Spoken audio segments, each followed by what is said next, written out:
Hello everybody! We're back. Right, so last time I said I was gonna demonstrate the lever puzzle. You might notice that a lot has happened. We have roofs everywhere. Everything looks different 'cause I'm in Sfax. Well, it's not exactly Sfax. I'll show you in a minute. But we've actually done quite a lot since I last started recording. It's been a few days after all. So yeah, basically we just kind of uh, hard down and just like just worked on it. We didn't really worry about recording for a little while, but we've done some good work. We've changed this stupid. I don't know if I demonstrated this before. I really can't remember. We changed that to Swallowed City from where it was before, which was, I believe, uh, that pretty good sand temple or something. So yeah, we've now called it Swallowed City, and we've got some plans for what we want to do next. I'm not gonna say anything yet. There is a button in there, but it's just invisible because we've changed some of these textures. Um, Apparently, Joey doesn't have the 1.7 version of Sphax, which is why the red sand doesn't work correctly. But it's fine because he's going to be making new textures for every block that we use anyway. So yeah. He's also changed that, which is, I think, chiseled stone brick. He's changed it to sort of that eye thing to show that you have to fire at it. And you can see the redstone there if you fly up close, but obviously you won't be able to do that. You'll be shooting from like here. You won't be able to see it. Yeah. So, and then there's this room, which we've done the iron bars here and there, and we've decorated this bridge a little bit more. To be honest, I didn't do most of this. Most of this was Luke and Charlie. But yeah, we've got all this decoration everywhere. I think it looks quite nice. Um, Then of course there's this room. We've done this sort of floor pattern here, and we've decorated all the walls differently as well. We wanted to make it unique. This one is just sort of like a bunch of slabs alternating, but it looks alright in my opinion. Then obviously in that first room there was the weird stair pattern. I think George made that one. Um, Not sure, but George can correct me if I'm wrong. Yeah, I think George made that one. And if I just briefly fly into here.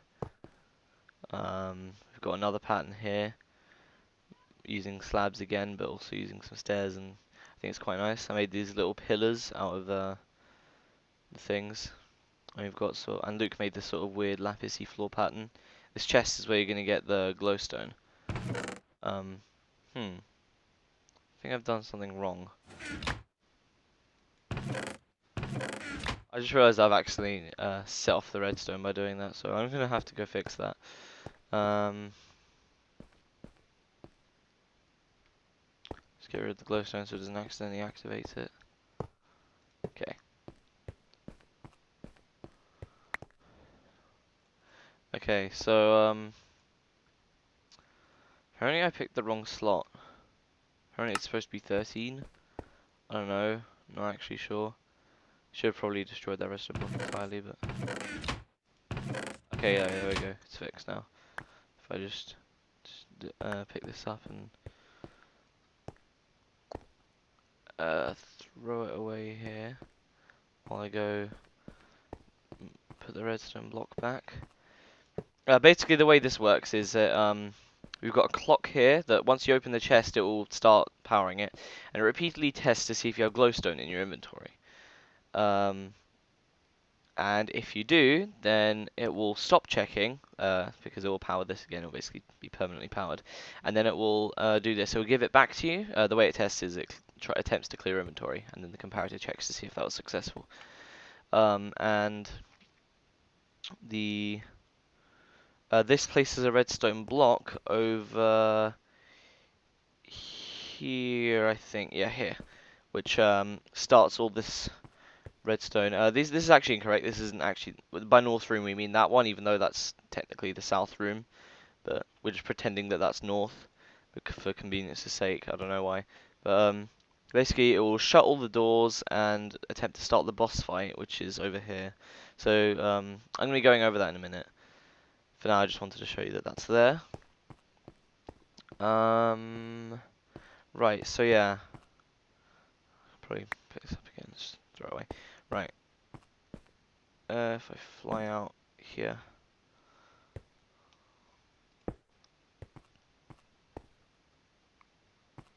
Right, okay, I don't want to try that yet. So if I just clear my inventory. This would normally be locked, but you get in here through a thing you do downstairs, which I'm just going to demonstrate that quickly. Now, this is going to take a little while to reset, but I'm going to do it off camera anyway. So what we have here is the stairs, like I said. You're going to be coming up here from across the bridge. And once you come down, this is going to happen. I'm just praying that this works. Okay, let's go. It worked. This block is still here. I'm not sure what's causing this to happen.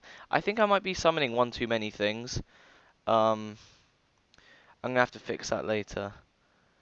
But yeah, for now I'm gonna show you the area down here. We've spruced up quite a lot. We've still got the lava dripping here.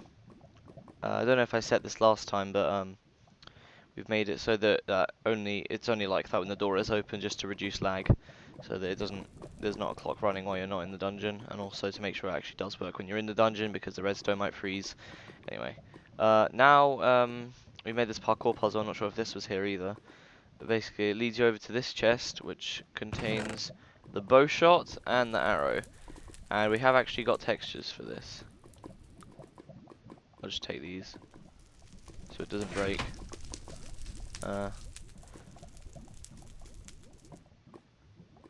Yeah, so that's quite a nice texture that Charlie's made there. When you fire it, it does actually sort of pull it back. You can see the chains that I can't really show you because obviously it moves with my cursor, but you can see the chains there holding the arrow, and then we're going to replace those particle effects so they look like chains, and it's going to be like a bow combined with a hook shot, which is really ridiculous, but that's basically the entire point. And of course it has Infinity 1. We're renaming it in the resource pack to bow shot as well. I don't know why I did that. I need that. Okay, so if you see here, you can see that this is actually a command block and there's an invisible button.